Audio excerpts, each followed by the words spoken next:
B'siyata d'shmaya, we're going to learn Yoma Daf Zayin. We're going to start 10 lines from the bottom of Daf Vav Omid Beis.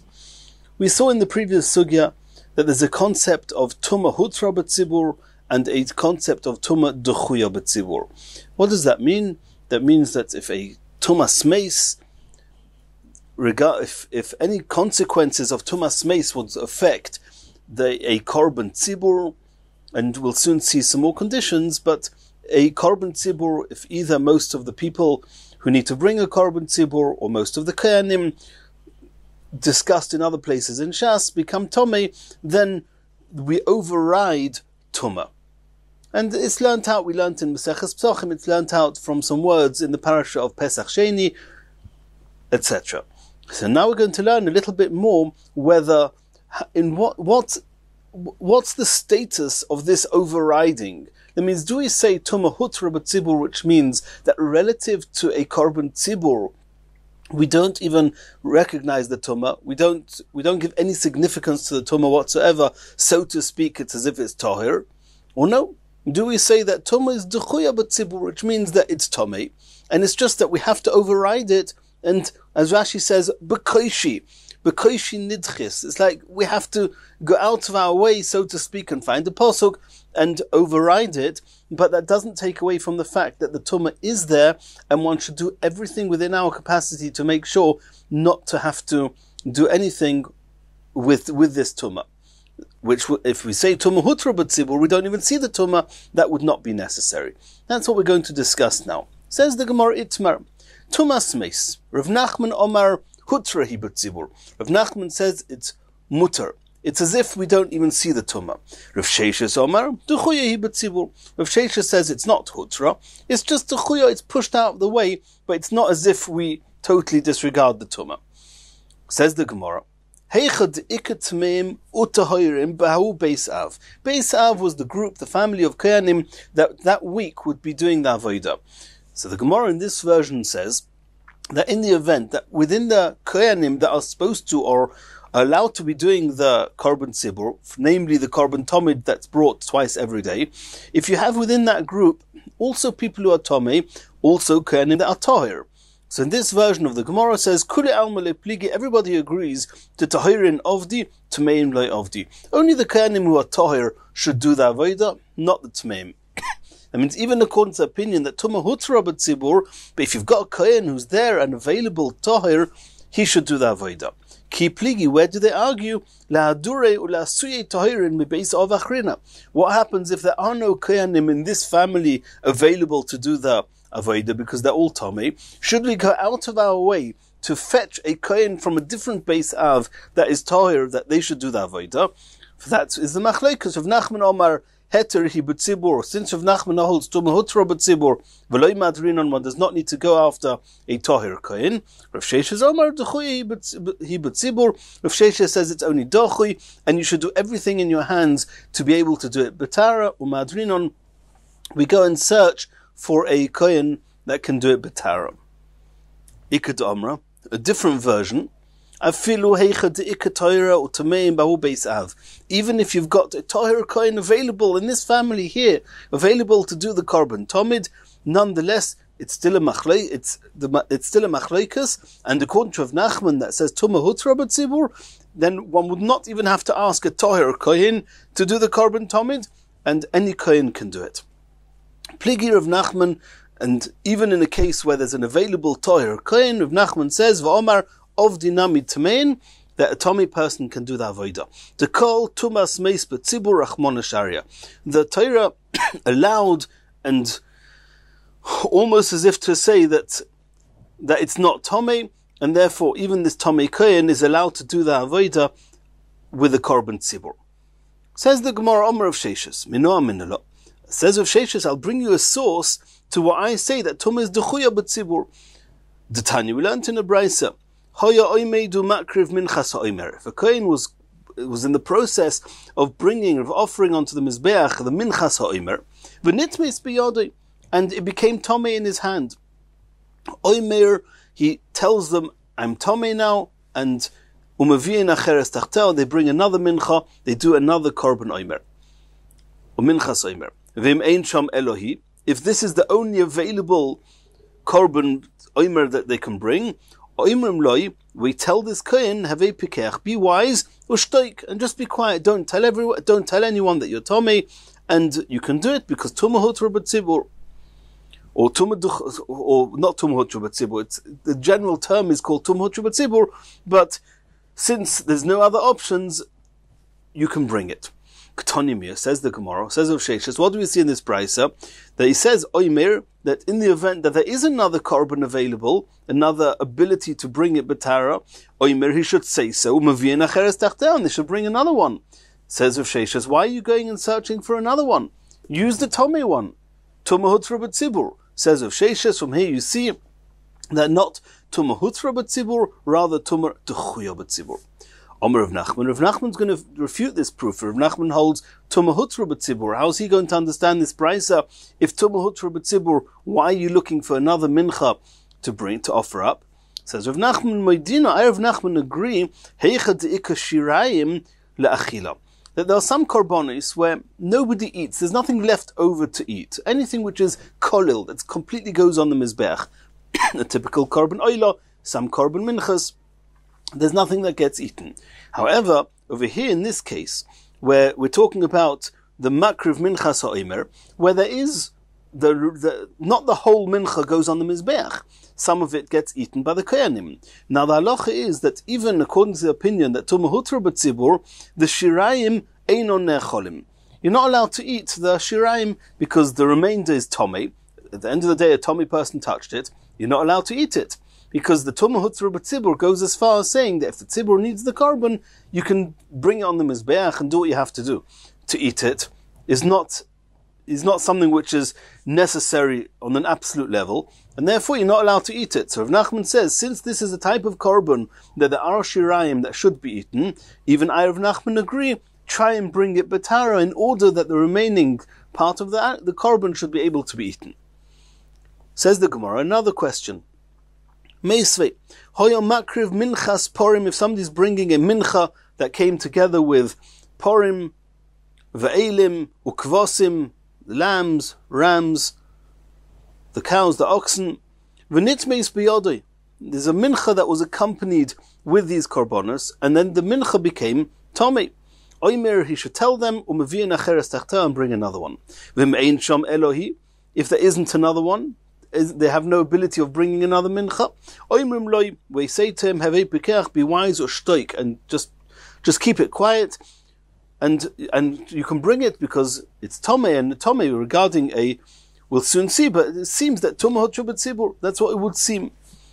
My love, the truth is the Brisa doesn't tell us what porim, elim, and kvosim we're talking about.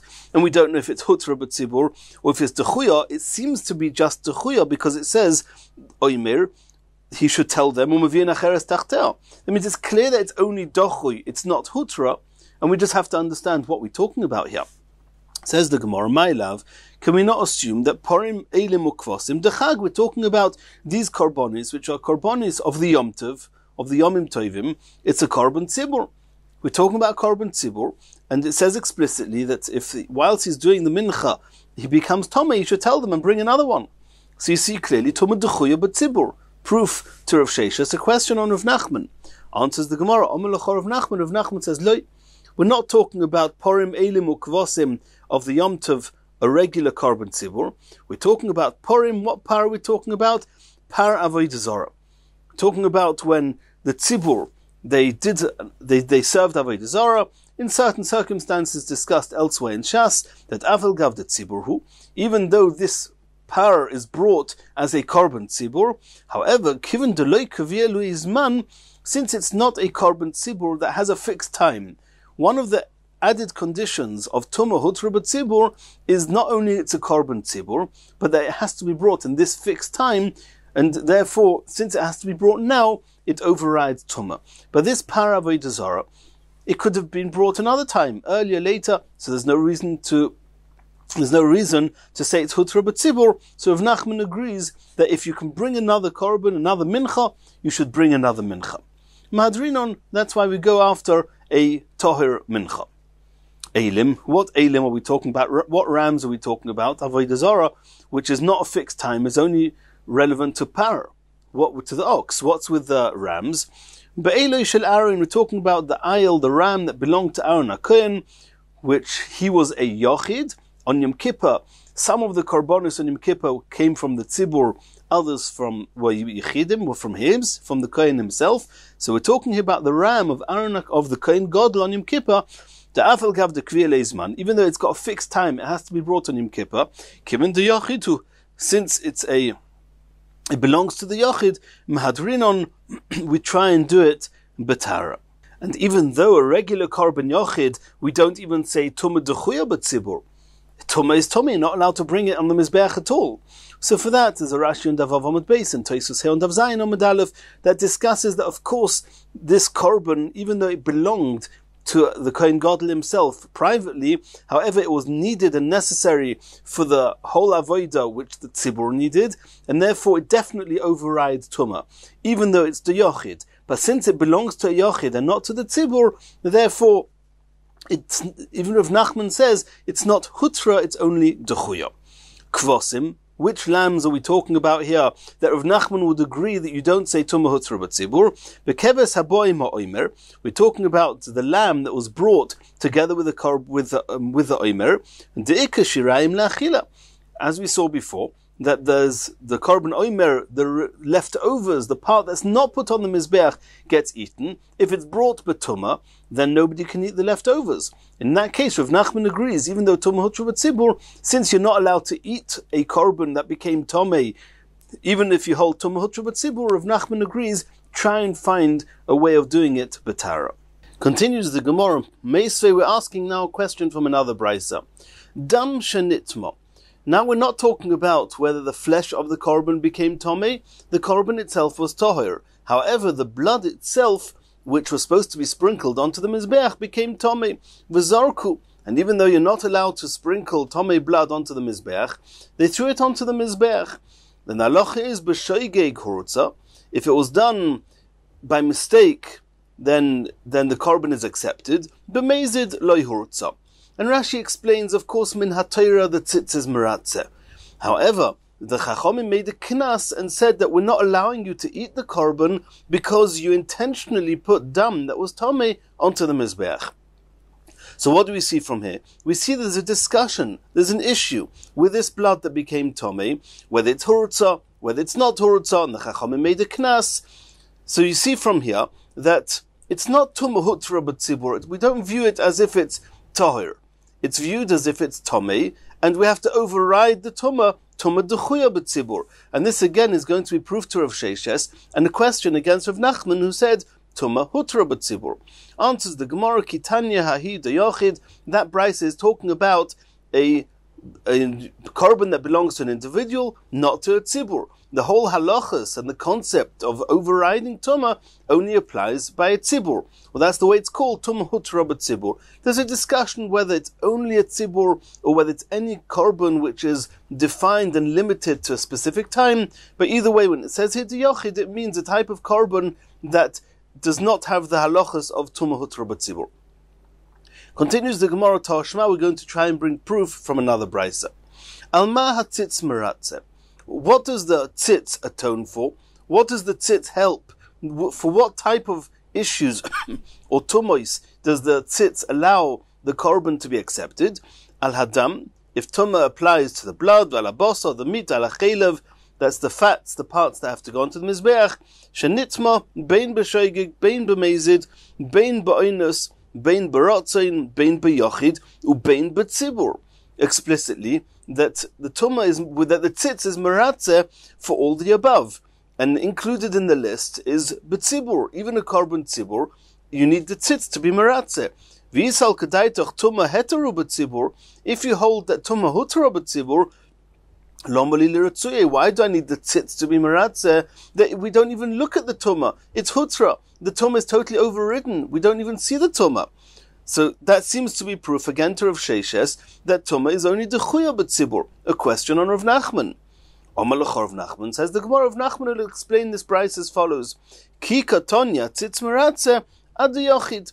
That it's true. There's a whole list of which the Brisa mentioned, where the korban is accepted.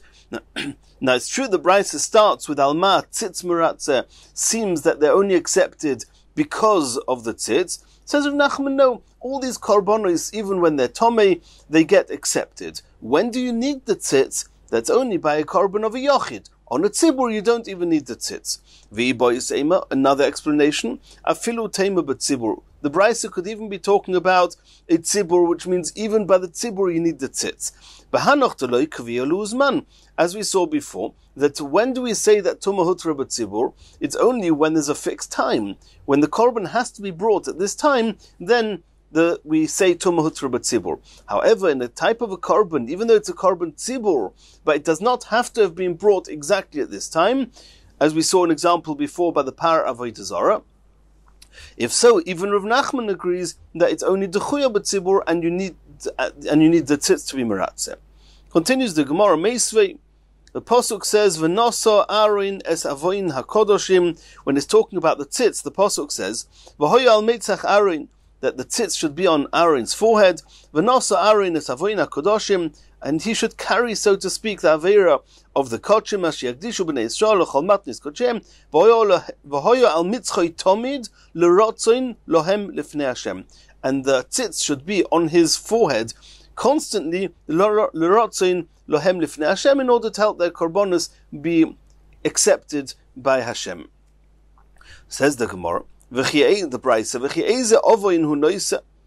which type of avera does the tzitz help that the korban should be accepted in spite of the avera? Im avoin pigul, are you talking about pigul, which we've discussed previously, but pigul means when a person did the avodah, when the kohen shechted, or did one of the avodas with the wrong intentions, the intentions of eating it out of place or out of time, pigul. There the pasuk says explicitly, that the pigul, the main type of pigul, is when you intend to eat the korban at the wrong time, and the pasuk says lo yirotze, such a type of korban is possible. The tzitz doesn't help. Is it talking about a korban that was left after the time that you were allowed to eat it, and now it's noisar? Hari kvar nema, it says explicitly in the pasuk regarding noisar, lo yichoshev. It says v'mochel yochel mibsar zevach shlomav b'yem hashlishi lo yirotze hamakriv oisei lo yichoshev lo yipigul yev hanefesh yichelis b'meno avoy notisa. It doesn't help for noisar. Ha'einoi noisa elo avoyin tuma. It must be that what is the tzitz, which avera, so to speak, is the tzitz carrying, allowing korbanos to be accepted in spite of the fact that there's an issue there, is talking about tuma shahutra michlala b'tzibur. It's talking about any type of tuma, which is a type of tuma which is hutra b'tzibur. And it seems here that whereas it's tuma hutra b'tzibur, and by the tzibur you don't need the tzitz, but such a type of ovoin called tuma, when it's not b'tzibur, when it's b'yochid, then you need the tzitz to be meratzeh. That's what the Brisa says. So michlal, it's true that the Brisa is discussing the korban yochid, but which ovoin of the yochid is the tzitz meratzeh? A type of ovoin which is called tuma, which is hutra michlala b'tzibur, which is overridden on the level of hutra when it's a communal korban. So you see clearly the Brisa relates to the tuma as being hutra b'tzibur, not dechuya b'tzibur. And this is clearly a proof to what Rav Nachman said, that tuma is hutra b'tzibur, and a question against Rav Sheshes. Answers Rav Sheshes as follows: Tanoihi. You're right, you have a Brisa like Rav Nachman, but this is actually Machlokas Tanoim. Since it's Machlokas Tanoim, it's not an issue that Brisa is following one Tana, and I'm following the other Tana. It's actually Machlokas Rabbi Yehuda and Rabbi Shimon, whether Tuma Dechuya b'tzibur or Tuma Hutra b'tzibur. So what we initially saw in Daf Yomi Shiur as being a Machlokas Rav Sheshes and Rav Nachman is actually a Machlokas Tanoim, Rabbi Shimon and Rabbi Yehuda. Let's see where that is. Tanoihi, the Tani we learned in the Brisa. Tzitz, regarding this tzitz, bein sheyeshnoi al metzchoi, bein she'einoi al metzchoi, irrespective of whether the tzitz is on the forehead of the Kohen Gadol or whether it's not, meratzeh, it's the tzitz, it helps to be meratzeh for the korbanos to be accepted, divrei Reb Shimon.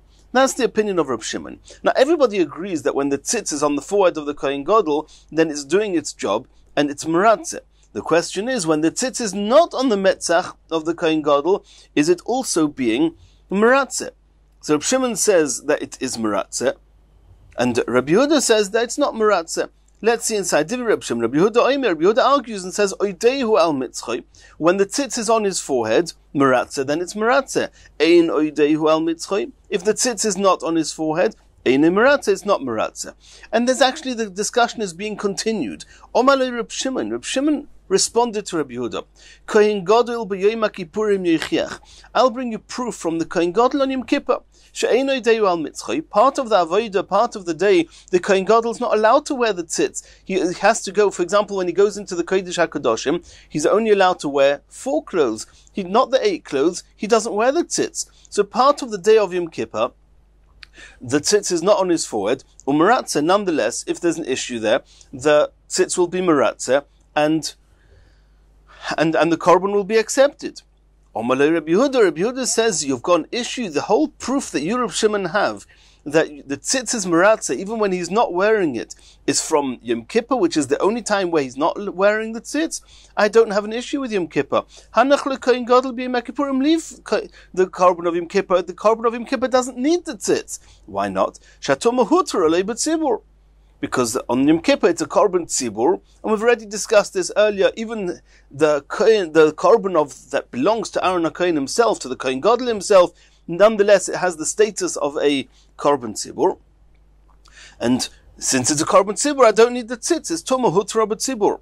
So that means the whole discussion of Einoi al mitzchay, when the tzitz is not on his forehead, is on Yom Kippur. And those are machlekas, Reb Shimon and Rabbi Yehuda. Reb Shimon said the tzitz is meratzeh, and he proves from there that the tzitz is meratzeh even when it's not on his forehead. Rabbi Yehuda says, I don't need the tzitz, because Tumah is hutra b'tzibur, michlal de Reb Shimon sava. What do we deduce from there? The Reb Shimon holds Tumah dechuya b'tzibur. Reb Shimon says, I do need the tzitz, because by tzibur, it's only dechuya. It's not hutra. And since it's dechuya, and I need the tzitz, and some of the time on Yom Kippur, the tzitz is not on Aaron HaKohen or on the Kohen Gadol's forehead, proof from here that the tzitz is meratzeh, even when he's not wearing the tzitz. So you see here, it's a machleikus, Rabbi Yehuda and Reb Shimon. Reb Shimon says, Tumah dechuya b'tzibur, and Rabbi Yehuda says, Tumah is hutra b'tzibur. Continues the Gemara. Omar Rabbi. Rabbi explains as follows. B'nishbar tzitz, if the tzitz would chas v'shalom get broken, dekule alma lo pligi de lo meratzeh. Everybody agrees that the tzitz will not help for the korbanos. Ki pligi, when is the machleikas, Reb Shimon and Rabbi Yehuda? The toli b'sichsa, when it's hanging on a peg. When the tzitz is okay, it's there, it's just not on his forehead. Rabbi Yehuda sovar al metzach v'nosa. Rabbi Yehuda reads into the pasuk that says that V'hoya al metzach Aaron v'nosa Aaron is avoyin hakadoshim. Rabbi Yehuda says that the tzitz has to be on his forehead, and only then it carries the avera. So you see from there that the tzitz is only meratzeh when he's wearing it.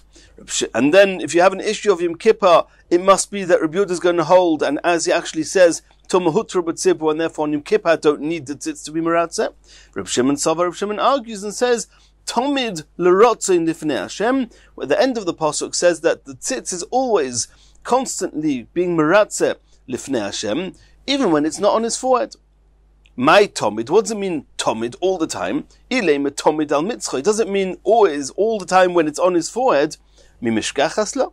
Is the tzitz always, constantly on his forehead?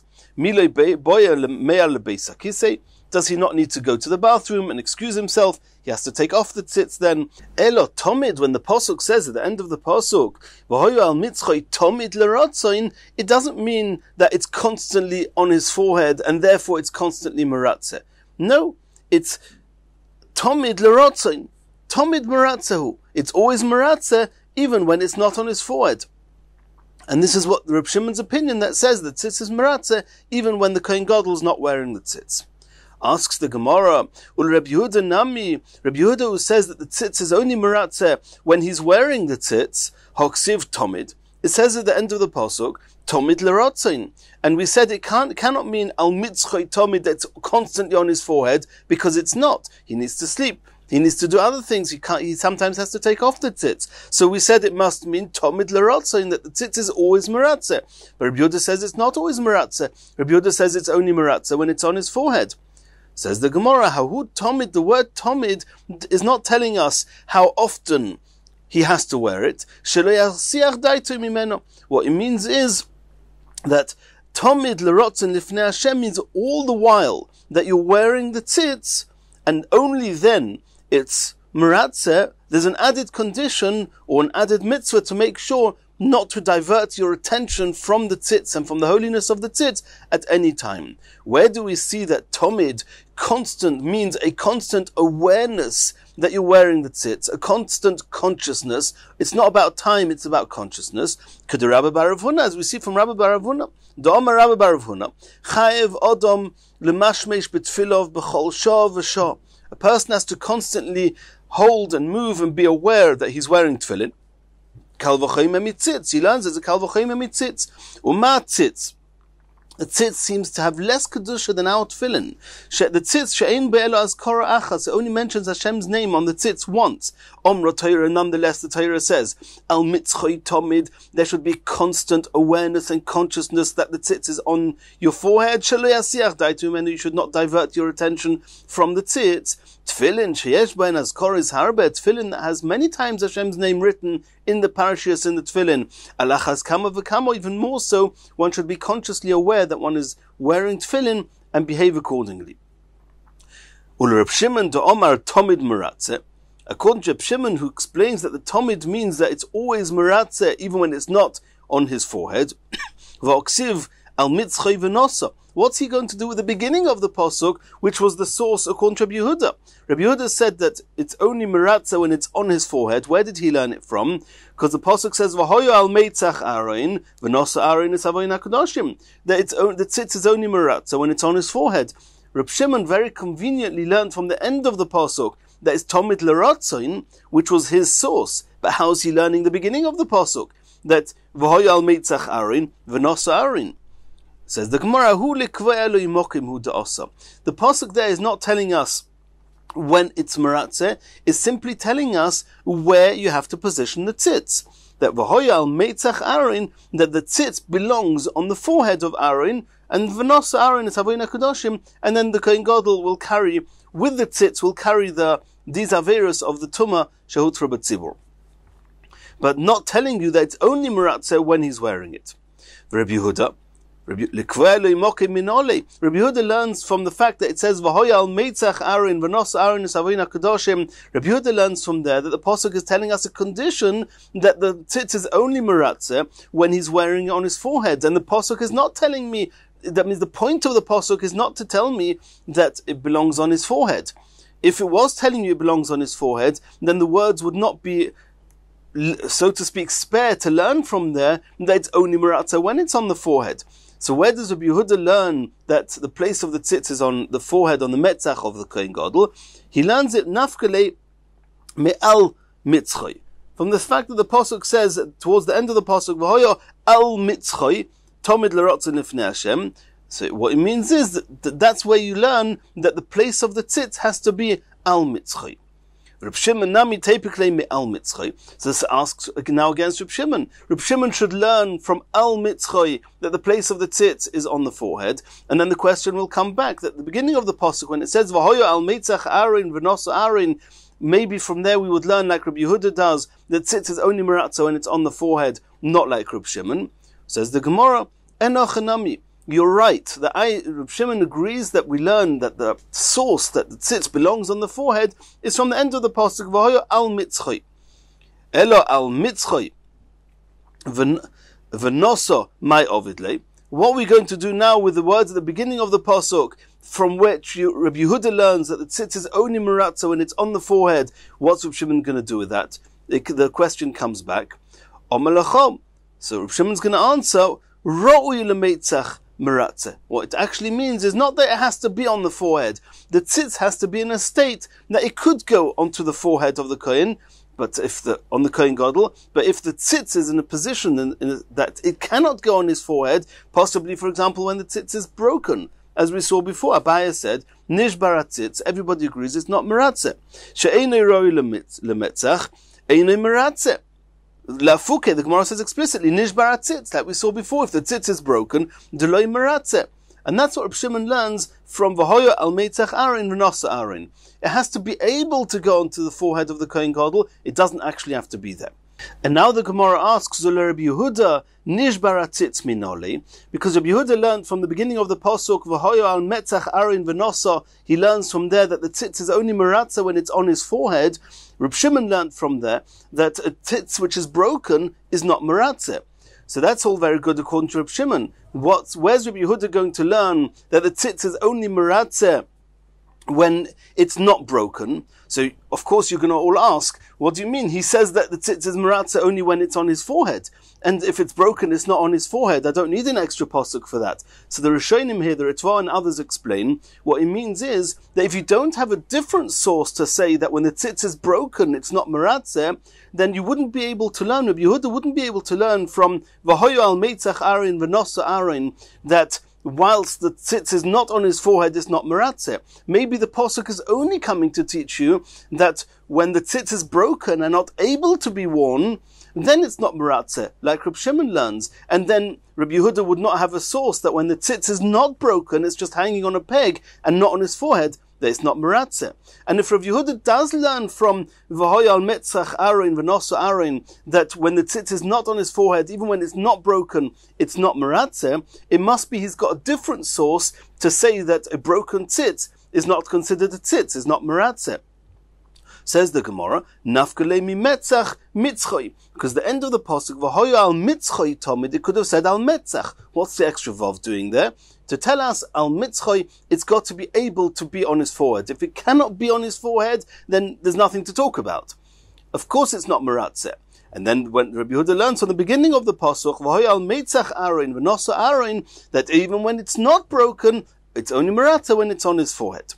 Reb Shimon metzach mitzchoi lo mashmale. You're going to ask, what's Reb Shimon going to do with the extra vav? Reb Shimon holds the extra vav is not an issue and does not need to be used for a drasha. And in Mirz Hashem in the next shiur, we're going to continue from here.